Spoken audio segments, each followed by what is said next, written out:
সবাইকে welcome to rank up academy RD. আজকে আমরা সলভ করছি হচ্ছে RRB group D previous year question. এটা হচ্ছে এলসিএম এসসিএফের কোশ্চেন। কোশ্চেনটাতে বলছে যে এইচসিএফ আমার 18, এলসিএম হচ্ছে 1512, আর যদি একটা নাম্বার যদি আমার 126 হয় তাহলে আমার অন্য নাম্বারটা কী হবে, না অন্য নাম্বার না, বলছে যে এই দুটো নাম্বারের ডিফারেন্স। ঠিক আছে, তাহলে এটা সবাই জানে এইচসিএফ ইন্টু এলসিএম মানে 18 into 1512 is equal to first number into second number. একটা নাম্বার আমাদের কাছে আছে 126 ইন্টু সেকেন্ড নাম্বার এক্স ধরে নিলাম।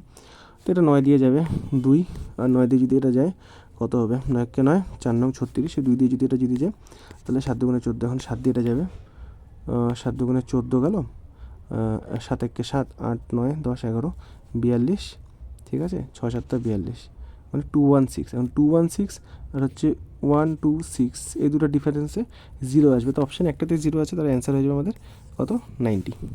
আর যদি আমাদের বলতো আরেকটা সংখ্যা কি, তাহলে আরেকটা সংখ্যা হয়ে যেত হচ্ছে 621। অনেক সময় কী করে ডিজিটের সামও জিজ্ঞেস করে, ঠিক আছে, ওরকম যদি হয় তাহলে কত হবে 6 7 8 আর 9 হয়ে যেত অন্য সংখ্যার ডিজিটের সাম।